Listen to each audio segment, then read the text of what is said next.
Welcome back, everyone. Today, we're doing a deep dive into a book that's really been making waves, La Frontera Salvaje, specifically the later years of that 200-year period it covers. It's a powerful look at U.S. intervention in Latin America, and it doesn't shy away from the tough stuff. Yeah, we're talking about human rights violations, toppling democracies, racism, imperialism. It's all there. And it really makes you think about the impact of U.S. foreign policy, especially on, all those immigrants trying to make a life here in the U.S.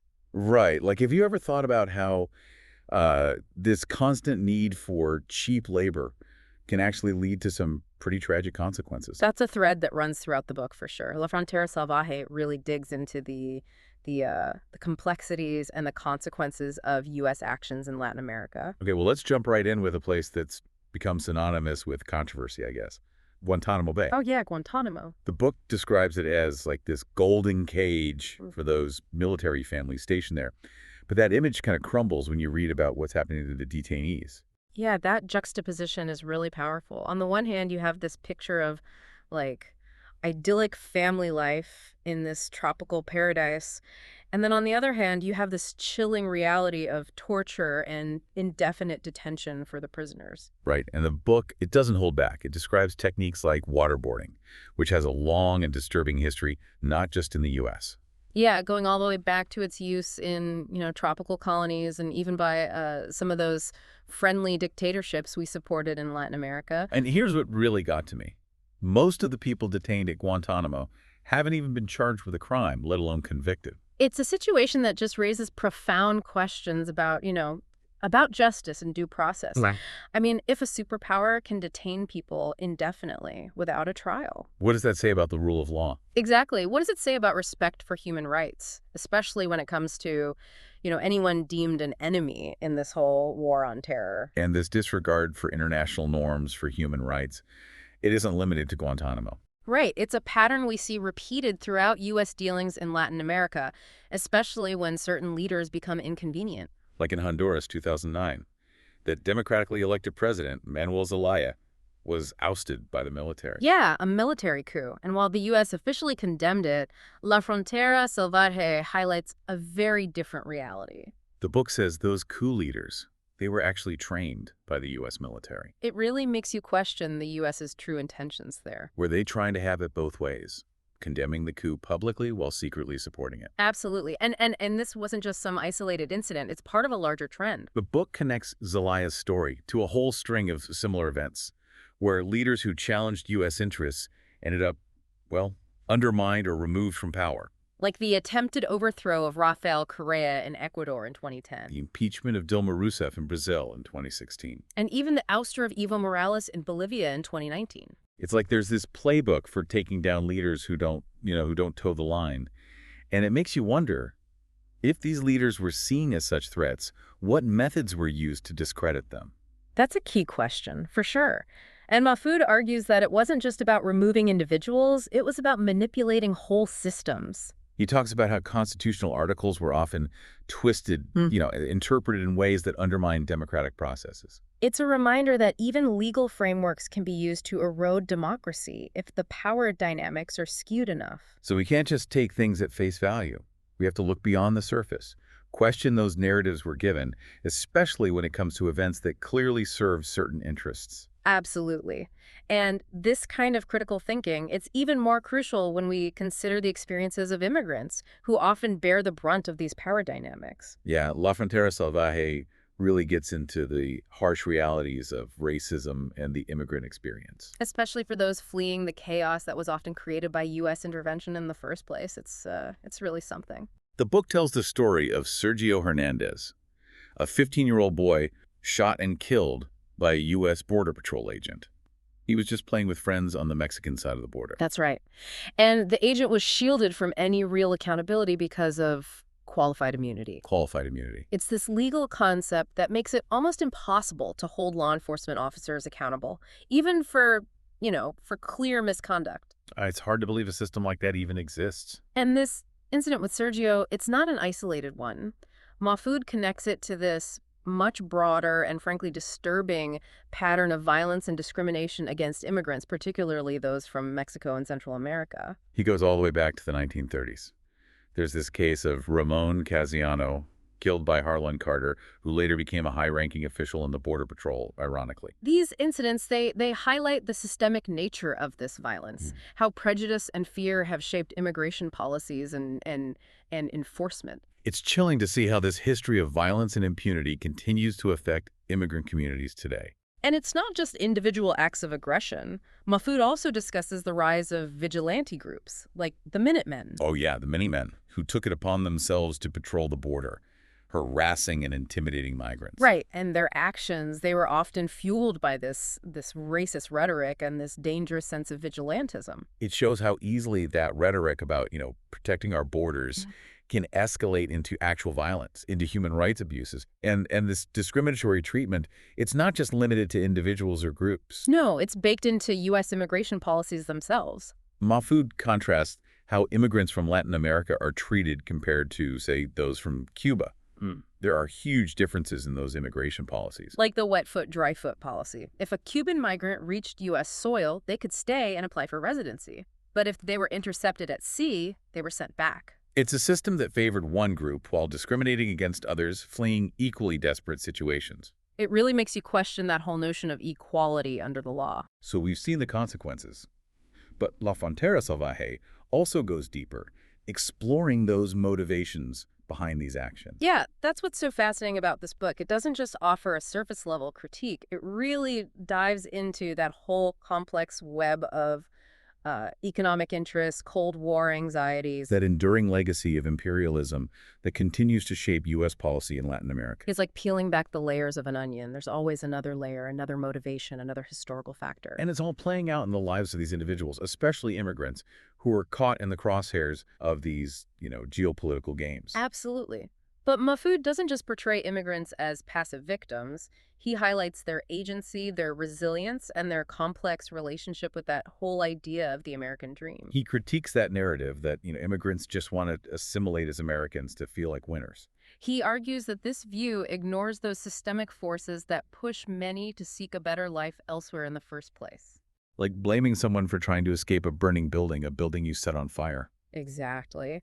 And Mahfoud doesn't stop there. He also examines those often overlooked roles of organizations like the National Endowment for Democracy, the NED, and USAID. Suggesting they haven't always been those benevolent forces for good that they're often portrayed to be. Right. The NED and USAID, while associated with promoting democracy and development, they've also been criticized for, advancing U.S. interests, sometimes under the guise of humanitarian aid. So we can't just assume that organizations with noble goals are always acting in everyone's best interests. We have to look at the context, those power dynamics, the potential for ulterior motives. La Frontera Salvaje provides a powerful framework for doing just that. And that critical lens, it's so important in this world where information is constantly being manipulated.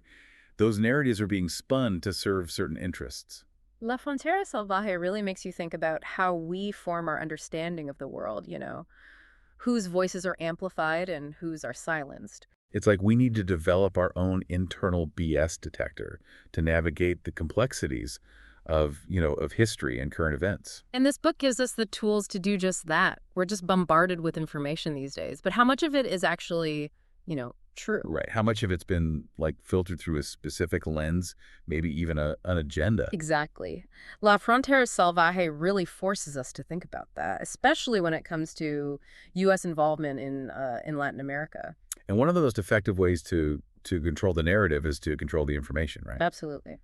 The book digs into some pretty chilling examples of how the U.S. government has used propaganda and misinformation to shape public perception and justify their actions. Like the case of Otto Reich. Otto Reich. Yeah, he headed the Office of Public Diplomacy for Latin America during the Reagan administration. Oh, wow. He was accused of running this covert propaganda operation to, influence public opinion, to discredit those leftist movements that were gaining traction. It's like something out of a spy movie. Planting stories, manipulating the media, so underhanded. It really makes you wonder how much of what we know about Latin America has been shaped by these hidden agendas. It makes you question everything you thought you knew. Right. Like, take the 2010 attempted coup in Ecuador against President Correa. Correa. a vocal critic of U.S. policies.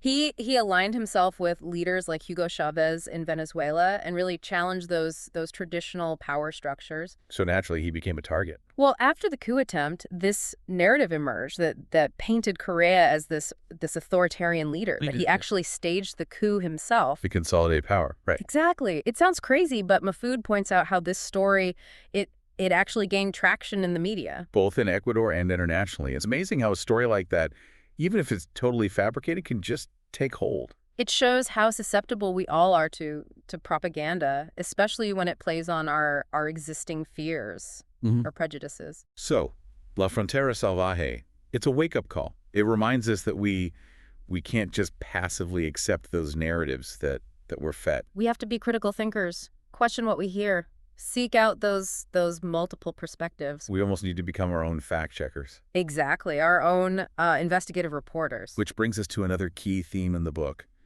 this whole denial of imperialism. Ah, yes.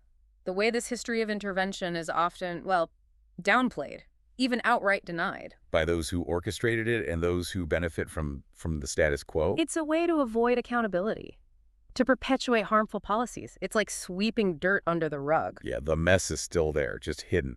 And what's really unsettling is how this denial sometimes manifests within immigrant communities themselves. Right. Mahfoud talks about how some immigrants, desperate to succeed, they embrace that whole idea of the American dream. Assimilation, striving to be winners. But it prevents them from recognizing those systemic injustices they face, from challenging the system. It's like trying to win a rigged game. Exactly. The odds are always stacked against you. It's easy to get caught up in that game, especially when you're bombarded with messages that success is all about hard work and determination. But La Frontera Salvaje pushes us to look beyond those simplistic narratives, to see the deeper forces at play. To confront the uncomfortable truths about U.S. involvement and its legacy. And how those historical injustices continue to shape the present, especially for those immigrant communities caught in this web of exploitation. It's a call for a deeper understanding, for a more critical awareness, for a more compassionate approach to immigration. And while La Frontera Salvaje doesn't shy away from exposing the harsh realities, it also offers these glimpses of hope, of resistance. It highlights those stories of individuals and movements that challenged injustice, that fought for a more equitable world. Like the story of Socrates. A Brazilian soccer player. Yes. He used his platform to advocate for democracy during the military dictatorship. He risked everything to speak out against oppression. Socrates' story reminds us that resistance can take many forms, that even those who seem powerless can find ways to challenge injustice. It's a testament to the power of using your voice, no matter how small your platform may seem. And it ties into this idea of questioning those narratives we've been told, seeking out alternative perspectives. Mahfoud argues that those dominant narratives about history, those that justify, imperialism and exploitation, they often serve to silence dissent and maintain the status quo. He challenges us to dig deeper, to listen to those marginalized voices, to be open to new ways of understanding. It's like stepping outside of our comfort zones, challenging our own assumptions.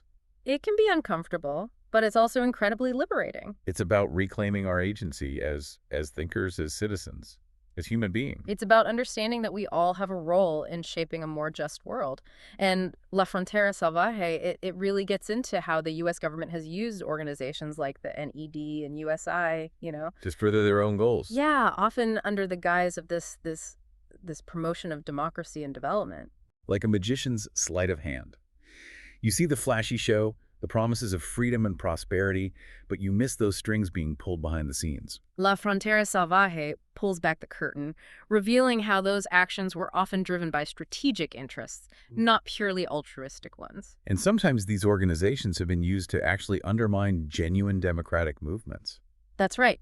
Mahfoud points to instances where the NED and USI supported groups that align with U.S. interests, even if they don't represent the will of the people. So it raises questions about the ethics of intervention, about the potential for manipulation. We can't just assume good intentions. We have to look at the impact, Whose interests are being served? Are they truly promoting democracy, or are they just reinforcing existing power structures? Tough questions. And La Frontera Salvaje makes us confront them head on. It's not about demonizing those organizations. It's about acknowledging the complexity, the potential for manipulation, and the need for greater transparency. And about understanding that these interventions, even with good intentions, can have unintended consequences. They can disrupt local dynamics, create instability, even undermine the very goals they claim to promote. Like the impeachment of Brazilian President Dilma Rousseff in 2016. Her opponents accused her of corruption, but Mahfud suggests it was her push for a more independent financial system for Brazil that really made her a target. She was a threat to the established order. Exactly. And the Brazilian media, controlled by a few powerful families,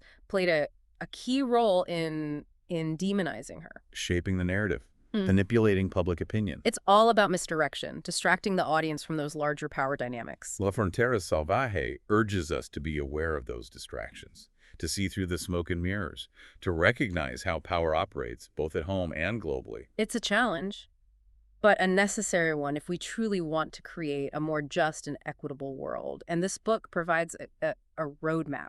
You know, one thing that really struck me in La Frontera Salvaje is how it challenges that whole narrative of the illegal immigrant. Oh, yeah. It's a label that's used to dehumanize people, to criminalize them. It's powerful, and it carries so much negative weight. Makes you think, why do we accept this narrative so easily?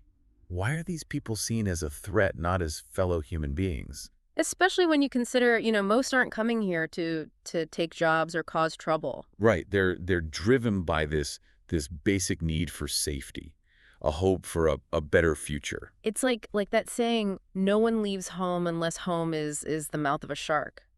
That's powerful. And these journeys are dangerous, uncertain. They don't undertake these lightly. It's a deep-seated need for survival. So La Frontera Salvaje, it encourages us to see the human stories behind all of this. To remember that immigrants aren't just statistics, they're individuals, With their own experiences, dreams. Absolutely. Like the story of the Central American migrant caravans. Oh, those caravans. Yeah. Became such a focal point for anti-immigrant sentiment. They were portrayed as this invading force, not as a group of people, desperate people, seeking refuge. It's amazing how powerful fear and prejudice can be. Yeah. Especially when fueled by rhetoric and the media. And those images were so powerful, they played into those existing anxieties. It makes those narratives dangerous. They tap into those deep-seated fears, those prejudices. And it distracts us from the real issues, from seeing the humanity of those who are demonized. Mahfud argues that this fear of the other, it's a tool for those in power. To deflect from their own failings, from the systemic issues. It's like a magician using misdirection, so you don't see the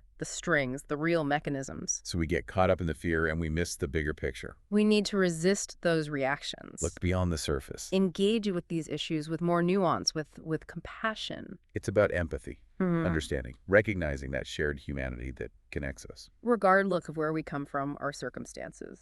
And that's what makes this book so powerful. It's not just a critique, it's a call to action. For a more just and equitable world. And Mahfud believes that we can build that better future by confronting this history honestly. By recognizing that these issues, they're interconnected. He emphasizes solidarity within the U.S., with communities in Latin America. Amplifying the voices of the marginalized, holding those in power accountable. Working together. Toward a world where everyone can thrive. It's a call for a more ethical foreign policy, one that prioritizes, human rights, genuine development. Over strategic interests. Over economic exploitation. And it requires us to challenge those narratives. To question those systems. To work toward a future where the wild frontier, it's no longer about exploitation and violence. But a space of shared prosperity, hope.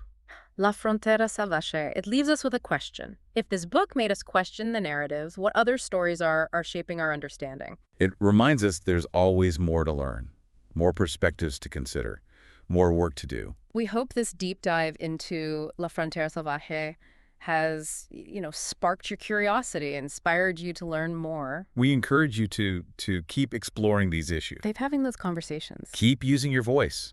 Advocate for a better future. Thank you for joining us. Until next time, keep questioning, keep learning, and keep diving deep.